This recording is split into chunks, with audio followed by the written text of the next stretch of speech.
وَإِذْ قَالَ إِبْرَاهِيمُ لِأَبِيهِ آزَرَ أَتَتَّخِذُ أَصْنَامًا آلِهَةً إِنِّي أَرَاكَ وَقَوْمَكَ فِي ضَلَالٍ مُبِينٍ وَكَذَلِكَ نُرِي إِبْرَاهِيمَ مَلَكُوتَ السَّمَاوَاتِ وَالْأَرْضِ وَلِيَكُونَ مِنَ الْمُوقِنِينَ فَلَمَّا جَنَّ عَلَيْهِ اللَّيْلُ رَأَىٰ كَوْكَبًا قَالَ هَٰذَا رَبِّي فَلَمَّا أَفَلَ قَالَ لَا أُحِبُّ الْآفِلِينَ فَلَمَّا رَأَى الْقَمَرَ بَازِغًا قَالَ هَٰذَا رَبِّي فَلَمَّا أَفَلَ قَالَ لَئِن لَّمْ يَهْدِنِي رَبِّي لَأَكُونَنَّ مِنَ الْقَوْمِ الضَّالِّينَ فَلَمَّا رَأَى الشَّمْسَ بَازِغَةً قَالَ هَٰذَا رَبِّي هَٰذَا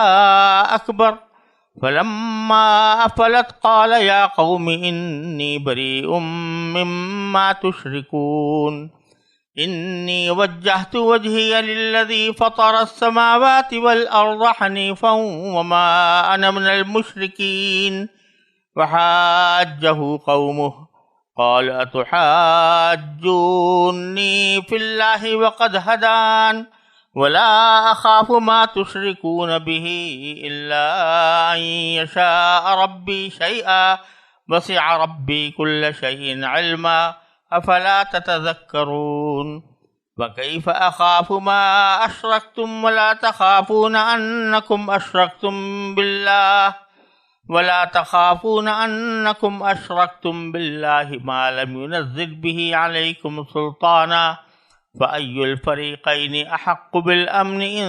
كُنتُمْ تَعْلَمُونَ۔ ان آیات سے پہلے جو ذکر چل رہا تھا وہ توحید کے دلائل بیان کرنا تھا اور شرک کی تردید، خاص طور پر اہل عرب جس شرک میں مبتلا تھے اس کی تردید پچھلی آیات میں تفصیل کے ساتھ ہوئی ہے اور ان کے شبہات کا بھی جواب دیا گیا ہے۔ اب اللہ تبارک و تعالی نے حضرت ابراہیم علیہ السلام کا ذکر فرمایا ہے۔ اس کی ایک وجہ یہ بھی ہے کہ مشرکین عرب حضرت ابراہیم علیہ السلام کو اپنا مقتدی مانتے تھے، اور اسی طرح اہل کتاب یعنی عیسائی اور یہودی وہ بھی حضرت ابراہیم علیہ السلام کو اپنا مقتدی مانتے تھے۔ گویا حضرت ابراہیم علیہ السلام کے قابل تقلید ہونے پر یہ تینوں گروہ متفق تھے۔ تو اللہ تبارک و تعالی نے حضرت ابراہیم علیہ السلام کے بارے میں ان آیات کے اندر یہ فرمایا کہ حضرت ابراہیم علیہ السلام کا اصل دین کیا تھا اور کس طرح انہوں نے بت پرستی سے، ستارہ پرستی سے لوگوں کو روکا۔ یہ ہے ان آیات کریمہ کا اصل مقصود اور خلاصہ۔ یہ سورہ انعام کی آیت نمبر 74 سے آیت نمبر 81 تک آپ کے سامنے تلاوت کی ہے۔ ان کا پہلے ترجمہ سمجھ لیں، اس کے بعد پھر آگے انشاءاللہ اس کے بارے میں کچھ تشریحی باتیں عرض کروں گا۔ ترجمہ یہ ہے کہ اور اس وقت کا ذکر سنو جب ابراہیم نے اپنے باپ آزر سے کہا تھا کہ کیا آپ بتوں کو خدا بنائے بیٹھے ہیں؟ میں دیکھ رہا ہوں کہ آپ اور آپ کی قوم کھلی گمراہی میں مبتلا ہے۔ اور اسی طرح ہم ابراہیم کو آسمانوں اور زمین کی سلطنت کا نظارہ کراتے، اور مقصد یہ تھا کہ وہ مکمل یقین رکھنے والوں میں شامل ہوں۔ چنانچہ جب ان پر رات چھائی تو انہوں نے ایک ستارہ دیکھا، کہنے لگے یہ میرا رب ہے۔ پھر جب وہ ڈوب گیا تو انہوں نے کہا میں ڈوبنے والوں کو پسند نہیں کرتا۔ پھر جب انہوں نے چاند کو چمکتے دیکھا تو کہا کہ یہ میرا رب ہے، لیکن جب وہ بھی ڈوب گیا تو کہنے لگے اگر میرا رب مجھے ہدایت نہ دے تو میں یقیناً گمراہ لوگوں میں شامل ہو جاؤں۔ پھر جب انہوں نے سورج کو چمکتے دیکھا تو کہا یہ میرا رب ہے، یہ زیادہ بڑا ہے۔ پھر جب وہ غروب ہوا تو انہوں نے کہا اے میری قوم، جن جن چیزوں کو تم اللہ کی خدائی میں شریک قرار دیتے ہو میں ان سب سے بیزار ہوں۔ میں نے تو پوری طرح یکسو ہو کر اپنا رخ اس ذات کی طرف کر لیا ہے جس نے آسمانوں اور زمین کو پیدا کیا ہے، اور میں شرک کرنے والوں میں سے نہیں ہوں۔ اور پھر یہ ہوا کہ ان کی قوم نے ان سے حجت شروع کر دی۔ ابراہیم نے ان سے کہا کیا تم مجھ سے اللہ کے بارے میں حجت کرتے ہو جبکہ اس نے مجھے ہدایت دے دی ہے؟ اور جن چیزوں کو تم اللہ کے ساتھ شریک مانتے ہو میں ان سے نہیں ڈرتا، الا یہ کہ میرا پروردگار کچھ چاہے۔ میرے پروردگار کا علم ہر چیز کا احاطہ کیے ہوئے ہے، کیا تم پھر بھی کوئی نصیحت نہیں مانتے؟ اور جن چیزوں کو تم نے اللہ کا شریک بنا رکھا ہے میں ان سے کیسے ڈر سکتا ہوں جبکہ تم ان چیزوں کو اللہ کا شریک ماننے سے نہیں ڈرتے جن کے بارے میں اس نے تم پر کوئی دلیل نازل نہیں کی ہے۔ اب اگر تمہارے پاس کوئی علم ہے تو بتاؤ کہ ہم دو فریقوں میں سے کون بے خوف رہنے کا زیادہ مستحق ہے۔ ان آیات میں سب سے پہلے تو حضرت ابراہیم علیہ السلام کے تبلیغ اور دعوت کا ایک نرالا انداز ذکر کیا گیا ہے۔ پہلے تو جب انہوں نے دیکھا کہ میرے باپ آزر وہ شرک میں مبتلا ہیں، بت پرستی کرتے ہیں، تو پہلے اپنے گھر سے تبلیغ کا آغاز کیا، اور چونکہ باپ تھے اور گھر کے ماحول میں تھے تو وہاں کھل کر حضرت ابراہیم علیہ السلام نے اپنے باپ کو یہ نصیحت کی کہ اتتخذوا اصناما آلہہ، کیا آپ بتوں کو اپنا خدا مانتے ہیں؟ بتوں کو معبود بنا رکھا ہے آپ نے۔ اور ساتھ ہی یہ بھی کہا کہ انی اراک وقومک فی ضلال مبین، میں تو یہ دیکھ رہا ہوں کہ آپ اور آپ کی قوم کھلی گمراہی میں مبتلا ہے۔ حضرت ابراہیم علیہ السلام کی اپنے والد سے جو گفتگو ہوئی وہ قرآن کریم میں کئی جگہ مذکور ہے، اور اس سے معلوم ہوتا ہے کہ کہیں انہوں نے محبت کے ساتھ، پیار کے ساتھ اور اپنائیت کے ساتھ اپنے والد کو دعوت دی تھی، اور اس وقت اپنے بیٹے ہونے کا بھی اظہار کیا تھا، اور یا ابتی کہہ کر، ابا جان کہہ کر ان کو خطاب کیا تھا۔ اور یہاں وہ جملہ مذکور ہے کہ جس میں ذرا زیادہ کچھ سختی معلوم ہوتی ہے، کہ پہلے تو یہ کہا کہ کیا آپ بتوں کو خدا بنائے بیٹھے ہیں، اور ساتھ ہی واضح الفاظ میں یہ بھی کہہ دیا کہ میں تو یہ دیکھ رہا ہوں کہ آپ بھی اور آپ کی قوم بھی ایک کھلی گمراہی میں مبتلا ہے۔ بظاہر یہ دعوت جو اپنے باپ کو دی تھی وہ مختلف مدارج سے گزری، جس میں محبت کا بھی انداز تھا، اپنائیت کا بھی انداز تھا، خیرخواہی کا بھی انداز تھا، اور بالآخر جب انہوں نے اس نصیحت کو قبول نہ کیا تو پھر ان کو کھلے الفاظ میں کہہ دیا کہ میں آپ کو گمراہی کے حالت میں دیکھ رہا ہوں اور آپ کی قوم کو بھی۔ اور اس وقت جو یہ بات کہی تو اللہ تبارک و تعالیٰ فرما رہے ہیں کہ یہ جو کچھ بھی حضرت ابراہیم علیہ السلام نے دعوت و تبلیغ کی وہ در حقیقت اس وجہ سے تھی کہ ہم نے ان کو وہ بصیرت عطا کر دی تھی کہ جس کے نتیجے میں وہ آسمان و زمین کی جتنی مخلوقات ہیں اور اس پر اللہ تعالیٰ کی جو بادشاہی ہے اس کو وہ ایک طرح سے کھلی آنکھوں دیکھتے تھے۔ وَكَذَلِكَ نُرِي إِبْرَاهِيمَ مَلَكُوتَ السَّمَاوَاتِ وَالْأَرْضِ، یعنی ہم ابراہیم کو اسی طرح آسمانوں اور زمین کی سلطنت کا نظارہ کراتے تھے۔ یہ نظارہ صرف آنکھوں سے دیکھنے کی بات نہیں ہے، بلکہ آنکھوں سے تو بہت سے لوگ دیکھتے ہیں کہ آسمان ہے اور زمین ہے اور ستارے ہیں اور سیارے ہیں، لیکن حضرت ابراہیم علیہ السلام کو اللہ تبارک و تعالی نے یہ ایک علم عطا فرمایا تھا کہ وہ ان سب کو پر غور کر کے بالآخر اس نتیجے پر پہنچتے تھے کہ اس ساری کائنات کا مالک حقیقی اللہ تبارک و تعالی ہے۔ اور یہاں اللہ تبارک و تعالی نے یہ نہیں فرمایا کہ وَكَذَلِكَ أَرَيْنَا إِبْرَاهِيمَ، کہ ہم نے ابراہیم علیہ السلام کو دکھایا نظارہ آسمان و زمین کی بادشاہی کا، بلکہ فرمایا نوری،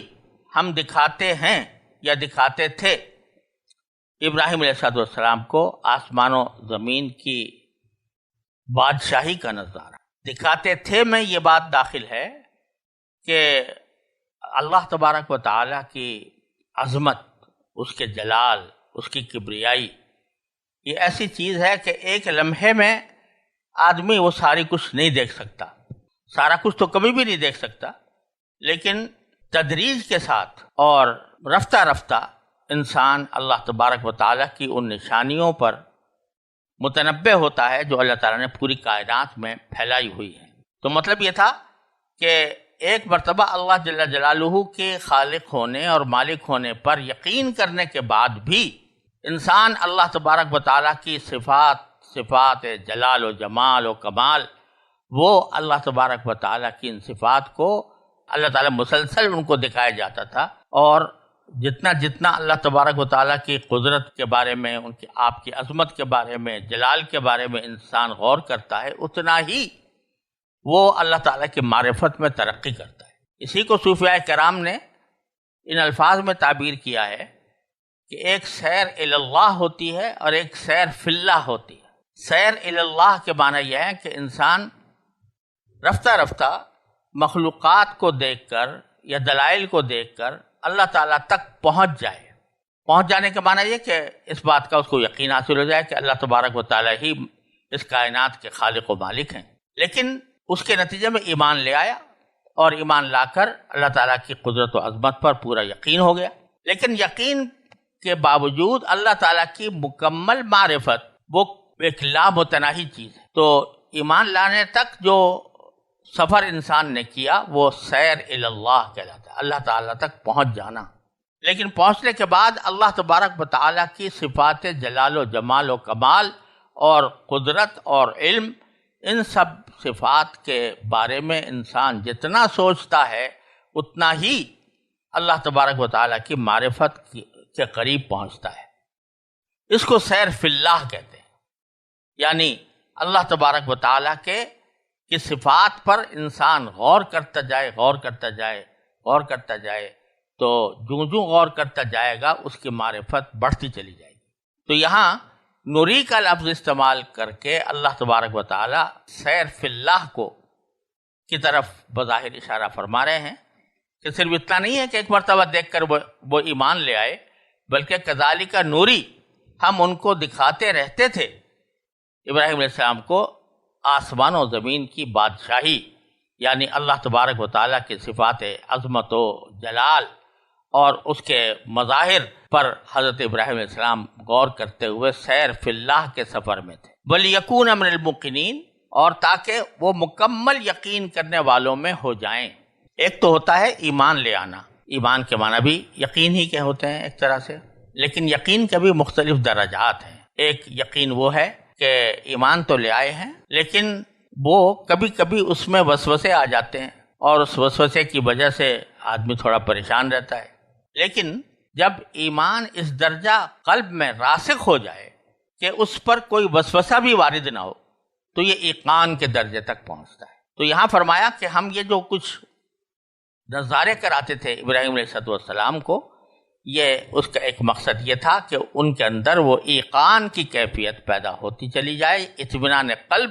اس درجہ ہو جائے کہ وسوسوں سے بھی وہ دور ہو جائے۔ یہاں یہ بات بھی قابل ذکر ہے کہ یہاں وَلِيَكُونَ مِنَ الْمُوقِنِينَ فرمایا گیا ہے، لفظی ترجمہ اس کا یہ ہے کہ اور تاکہ وہ یقین کرنے والوں میں شامل ہو جائے۔ اور سے پہلے جو معطوف علیہ ہے وہ یہاں پر موجود نہیں ہے، اور بظاہر محذوف اس لیے ہے کہ یہ بات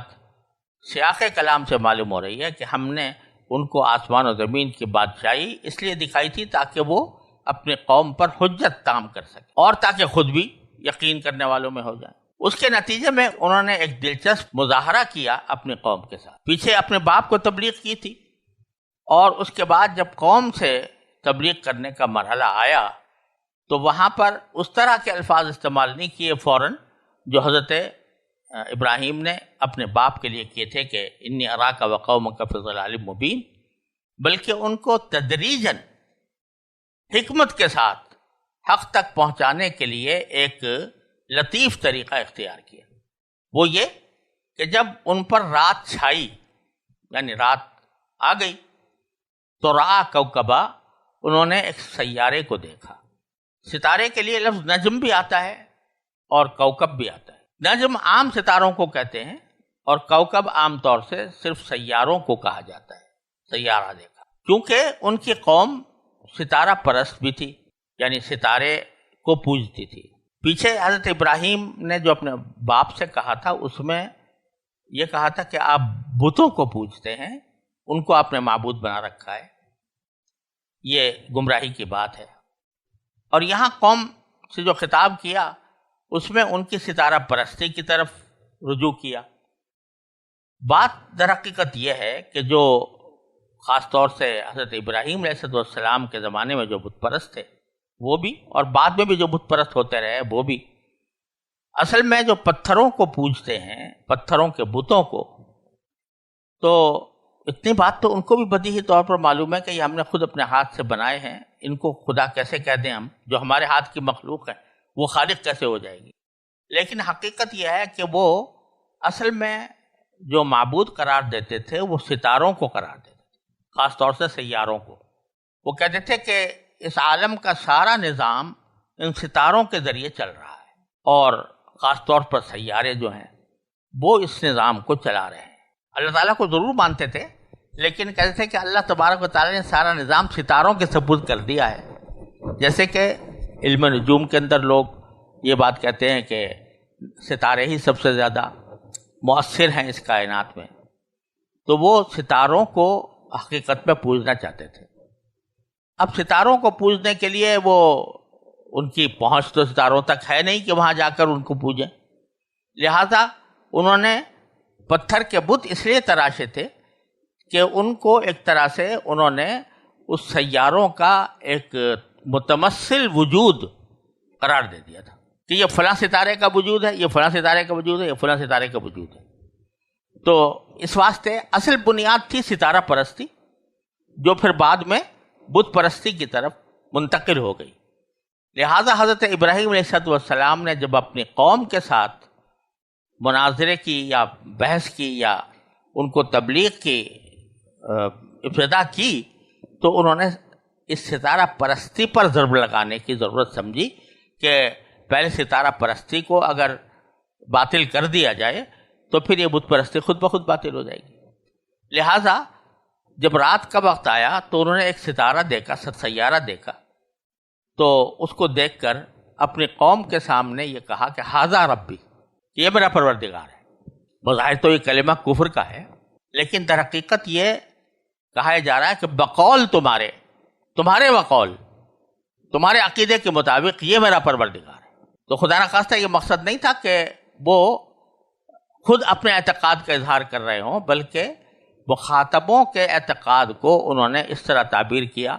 کہ تمہارے قول کے مطابق چلو میں مان لیتا ہوں بفرض محال کہ یہ میرا پروردگار ہے، کہہ دیا۔ کچھ عرصے کے بعد وہ ڈوب گیا ستارہ، فلما افلا، جب وہ ڈوب گیا تو قال اللہ احب الآفلین، تو انہوں نے کہا بھائی میں ڈوبنے والوں کو تو پسند کرتا نہیں۔ کیا مانا کہ جو وجود اپنے آپ کو ہمیشہ قائم نہ رکھ سکتا ہو، بلکہ کبھی طلوع ہو کبھی غروب ہو، اور کبھی اس کے اوپر کوئی حالت طاری ہو کبھی دوسری حالت طاری ہو، تو وہ خدا نہیں ہو سکتا، لا احب الآفلین۔ بعد میں چاند طلوع ہوا، فلما رأى القمر بازغا، جب چاند کو چمکتے ہوئے دیکھا تو قال ھذا ربی، پھر انہی کے بقول کہا کہ تمہارے بقول یہ میرا پروردگار ہے۔ فلما افلا، جب وہ بھی ڈوب گیا تو اس وقت فرمایا کہ لئن لم یہدنی ربی لأکونن من القوم الضالین، اگر میرا پروردگار مجھے ہدایت نہ دے تو میں یقیناً گمراہ قوم میں شامل ہو جاؤں گا۔ یعنی ایک طرح سے جو رد عمل ستارے کے ڈوبنے پر ظاہر کیا تھا، وہی رد عمل ذرا زیادہ وضاحت کے ساتھ چاند کے ڈوبنے پر آپ نے ظاہر فرما دیا۔ فلما رأى الشمس بازغة، جب سورج کو چمکتے دیکھا تو اس وقت کہا ھذا ربی ھذا اکبر، چلو اب میں مانتا ہوں تمہارے قول کے مطابق، میں فرض کر لیتا ہوں کہ یہ میرا پروردگار ہے، کیونکہ یہ زیادہ بڑا معلوم ہو رہا ہے ستارے سے بھی اور چاند سے بھی۔ لیکن ایک وقت آیا کہ سورج بھی ڈوب گیا۔ فلما افلت، جب وہ بھی ڈوب گیا تو قال، تو اس وقت میں اپنی اصل حقیقت اور دعوت کو ظاہر فرمایا کہ یا قوم انی بریء مما تشرکون، اے میری قوم اب میں اپنے آپ کو بری کرتا ہوں، بیزار ہوں میں ان تمام چیزوں سے جن کو تم اللہ تعالیٰ کا شریک قرار دیتے ہو۔ تو یہ تدریج کا طریقہ اختیار فرمایا حضرت ابراہیم علیہ السلام نے، یہ حکمت کا طریقہ کہ کوئی یہ نہ سمجھے کہ میں نے ایک دم سے جو کچھ تم کر رہے تھے سب کو بالکل ہی شروع سے ہی باطل سمجھ لیا تھا، لہذا اس کے رد کرنے کے لیے جو طریقہ بھی سمجھ میں آئے وہ اختیار کروں گا، اور گویا میں کسی بات پر ہٹ دھرم ہوں کہ اس ہٹ دھرمی کی بنیاد پر میں تمہیں دعوت دے رہا ہوں، بلکہ طریقہ حکمت کے ساتھ ایسا اختیار کیا کہ چلو تھوڑی دیر کے لیے فرض کر لیتے ہیں کہ یہ پروردگار ہے، لیکن جب وہ ڈوب گیا تو بتلایا کہ یہ پروردگار ہونے کی اہلیت نہیں رکھتا۔ اشارہ اس طرف فرما دیا کہ جو پروردگار ہوتا ہے، جو خالق کائنات ہے، اس پر تغیرات لاحق نہیں ہوتے۔ تغیرات حوادث کی صفت ہے، ان چیزوں کی صفت ہے جو فنا ہونے والے ہیں، اور جو خدائے واحد و قہار ہے اس میں کوئی تغیر نہیں آتا، نہ تغیر آ سکتا ہے۔ خدا تو وہی ہوگا جس کے اوپر کوئی تغیر طاری نہ ہو، وہ جیسا ہے ویسا ہی ہے اور ویسا ہی رہے گا، اس میں کوئی تبدیلی نہیں آ سکتی۔ تو جب یہ بات ان کے اوپر ایک واضح کر دی، پھر آنکھوں سے دکھا کر، تو پھر بعد میں بڑے خوبصورت انداز میں فرمایا کہ انی وجہت وجہی للذی فطر السماوات والارض، میں نے تو اپنا رخ کر لیا ہے اس ذات کے لیے کہ جس نے آسمان و زمین کو پیدا کیا، اور میں نے یہ کام یکسو ہو کر کیا، حنیفاً، یعنی بالکل یکسو ہو کر۔ اب میرے دل میں کوئی اور وسوسہ بھی نہیں ہے، بلکہ میں پوری دل جمی کے ساتھ اللہ تبارک و تعالیٰ کی طرف رخ کرتا ہوں، وما انا المشرکین، اور میں مشرکوں میں شامل نہیں۔ یہاں ایک بات قابل غور یہ ہے کہ انی وجہت وجہیہ للذی فطر السماوات، جب ہم یہ کہتے ہیں کہ ہم نے فلاں کی طرف رخ کر لیا، تو عام طور سے عربی زبان میں اس کے لیے الی استعمال ہوتا ہے۔ انی وجہت وجہیہ الی الذی فطر السماوات ہونا بظاہر چاہیے تھا کہ میں نے اپنے چہرے کا رخ اس ذات کی طرف کر لیا ہے جس نے آسمان و زمین پیدا کیے، لیکن یہاں لفظ استعمال ہوا ہے للذی، اس کے لیے کر لیا۔ وجہ اس کی یہ ہے کہ اگر الہ کہا جائے تو الہ کا مطلب یہ ہوتا ہے کہ ایک شخص سفر کر کے ایسی جگہ سے سفر کر رہا ہے جو ابھی منزل وہاں پر موجود نہیں ہے، اور پھر کسی وقت آئے گی تو وہاں پر وہ پہنچے گا۔ باری تعالیٰ کی تو کوئی حد و نہایت نہیں ہے، لہذا ایسا نہیں ہے کہ اللہ تبارک و تعالیٰ کہیں ایک جگہ پر بیٹھے ہوئے ہوں اور انسان سفر کر کے وہاں تک پہنچے، تو وہاں اللہ تعالیٰ حیز اور مکان سے بالا تر ہیں، ان کے بارے میں نہیں کہا جا سکتا کہ کسی خاص جہت میں وہ بیٹھے ہوئے ہیں، لہذا وہاں الہ کا لفظ استعمال کرنا باری تعالیٰ کی شان کے خلاف، بخلاف لام کے کہ للذی جب کہا گیا تو میں نے اپنا چہرہ کر لیا ہے جھکا کر اس کے آگے، کیونکہ لام عام طور سے آتا ہے جب کسی چیز کو جھکایا جاتا ہے تو اسلم لہو تو کہا جاتا ہے، اسلمت لرب العالمین، تو اس کے معنی یہ ہوئے کہ میں نے اپنا رخ کر لیا ہے اپنے آپ کو جھکا کر اس ذات کے آگے کہ جس نے تمام آسمان و زمین کو پیدا کیا۔ تو اشارہ اس طرف ہو رہا ہے کہ جب مثلا ہم نماز پڑھتے ہیں تو بے شک کعبے کی طرف رخ کرتے ہیں، لیکن کعبے کی طرف رخ کرنے کا معنی یہ نہیں ہے کہ اللہ تعالیٰ کعبے میں بیٹھے ہوئے ہیں، بلکہ رخ کرنے کا معنی یہ ہے رخ اس طرح کرنا چاہیے کہ اپنے سارے وجود کو اللہ تعالیٰ کے سامنے جھکا دے انسان۔ انی وجہت وجہیہ للذی فطر السماوات والارض حنیفا وما انا من المشرکین۔ اسی لیے یہ آیت کریمہ ایسی ہے جس کے بارے میں رسول کریم صلی اللہ علیہ وسلم سے منقول ہے کہ آپ نماز شروع کرتے وقت یہ آیت پڑھا کرتے تھے۔ امام شافعی رحمۃ اللہ تو فرماتے ہیں کہ تکبیر کہنے کے بعد، اللہ اکبر کہنے کے بعد اس کو پڑھنا چاہیے، اور حنفیہ کہتے ہیں کہ تکبیر سے پہلے جب آدمی کھڑا ہو اور ابھی تکبیر نہ کہی ہو تو اس وقت کہنا چاہیے۔ بہر صورت دونوں صورتیں جائز ہیں، شروع میں کہہ لے تو بھی اور بعد میں کہے تو بھی، دونوں صورتیں جائز ہیں۔ یہ اس لیے تاکہ انسان کو اس بات کی طرف متوجہ کیا جائے کہ وہ اللہ تعالیٰ کی طرف رخ کر رہا ہے، یعنی اس کی طرف نہیں بلکہ اس کے آگے اپنے آپ کو جھکا رہا ہے، اس کے حکم کا تابع دار بن رہا ہے، فرما بردار بن رہا ہے۔ تو یہی الفاظ حضرت ابراہیم علیہ السلام نے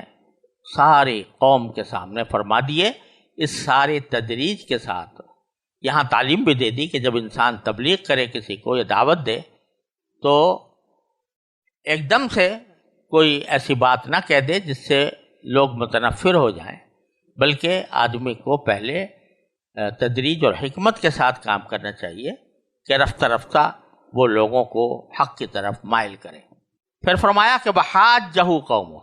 یہ ساری کچھ دلائل بیان کرنے کے باوجود حضرت ابراہیم کی قوم نے ان کے ساتھ جھگڑا کیا یا ان کے ساتھ حجت کی یا مباحثہ کیا۔ تو جواب میں حضرت ابراہیم علیہ السلام نے فرمایا اتحاجونی فی اللہ، کیا تم میرے ساتھ حجت بازی کر رہے ہو اللہ کے بارے میں؟ وقد ہدان، جبکہ اس نے مجھے ہدایت دے دی ہے۔ تو اشارہ اس طرف ہے کہ جب دلائل سارے کچھ بیان کر دیے گئے، اس کے باوجود بھی اگر کوئی شخص بحث مباحثہ کرنا چاہتا ہے تو صحیح طریقہ یہ ہے کہ پھر بحث میں پڑھنے کی ضرورت نہیں ہے۔ اس صورت میں آدمی کہہ دے بھائی جو بات کہنی تھی مجھے میں نے وہ کہہ دی ہے، اب تم مانو یا نہ مانو، لیکن میں تو اللہ تعالیٰ کے فضل و کرم سے ہدایت تک پہنچ چکا ہوں، میں تمہارے پر اس پر مزید بحث کرنے کے لیے تیار نہیں ہوں۔ کیونکہ جب بحث کرنے پر کوئی شخص آ جائے اور دل میں یہ ہو کہ ہر حالت میں مجھے دوسرے کی بات نہیں ماننی، تو پھر اس کے ساتھ وقت ضائع کرنے سے کوئی حاصل نہیں۔ اس لیے فرمایا کہ کیا تم کرتے ہو، یعنی یہ اب بحث کرنا تمہارا یہ غلط ہے اور میں اس کے اندر شریک نہیں ہونا چاہتا۔ اور جہاں تک اس بات کا تعلق ہے میری قوم جو ہے مجھے یہ ڈراوے دے رہی ہے اور یہ دھمکیاں دے رہی ہے کہ اگر میں اللہ کے ساتھ ان بتوں کو یا ان ستاروں کو شریک نہیں کروں گا تو وہ میرے اوپر کوئی مصیبت ڈال دیں گے، تو خوب سمجھ لو ولا اخاف ما تشرکون بہ، جن چیزوں کو تم نے اللہ کے ساتھ شریک قرار دے رکھا ہے میں ان سے نہیں ڈرتا۔ الا ان یشاء ربی شیئا، ہاں اگر میرا پروردگار ہی کچھ چاہے مجھے تکلیف پہنچانا تو بے شک اس کی مشیت ہے، وہ مجھے تکلیف پہنچا سکتا ہے، لیکن تمہارے یہ من گھڑت دیوتا اور خدا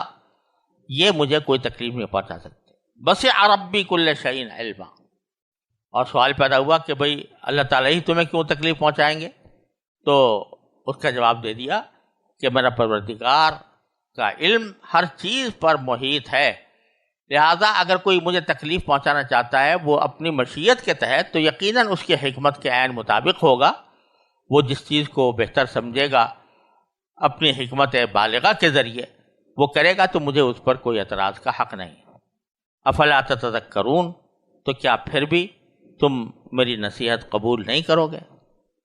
پھر مزید اس کی تاکید فرمائی وَكَيْفَ أَخَافُ مَا أَشْرَكْتُمْ، جن چیزوں کو تم نے اللہ کے ساتھ شریک ٹھہرا رکھا ہے میں کیسے ان سے ڈروں؟